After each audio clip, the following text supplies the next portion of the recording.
It seems many travelers have learned their lesson after hearing about the struggle yesterday to make flights due to massive lines and long wait times. Now, I spoke with an expert in the travel industry earlier who says if you do plan on catching a flight anytime soon, to pack some patience because this may become the new normal. It's more organized. I think maybe they learned from yesterday. Yeah. So it feels like Disneyland, though. The line Universal just... Studios. You go around a corner and then there's a whole other line. It was earlier this morning when people waited in line unsure if they would be able to catch their flight.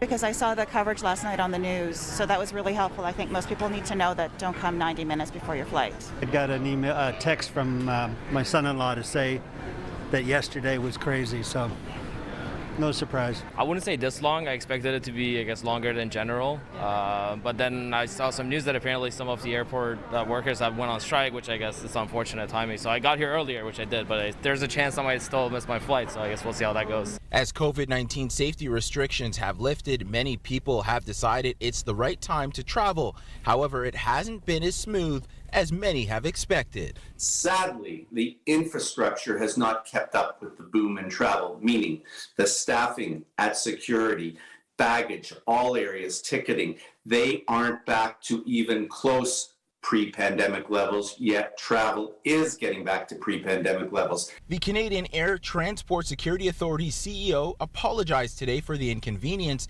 and blamed staffing shortages on layoffs that happened during the peak of the pandemic. While the corporation's third-party security contractors who are responsible for providing the screening officer workforce have been working to increase staffing levels, they are not immune to the recruitment challenges experienced by the broader commercial aviation industry and indeed many industries across Canada at this time. The CATSA has been actively supporting them as additional measures are taken to recruit, train, and certify new qualified screening staff. I've been working with CATSA. I've made it clear to CATSA that we need to respond as urgently as possible and as quickly as possible to accommodate this new surge of demand for travel. We flagged this weeks ago.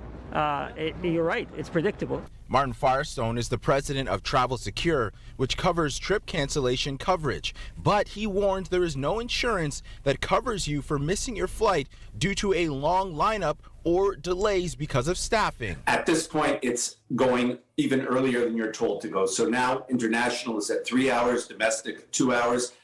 My advice is sit and wait at the airport. It's far better than trying to time it, because if you don't make it through security or you don't get to that plane on time, you're not getting on it. And then there's a big dilemma about whether you're going to get a credit or get on the next flight or not.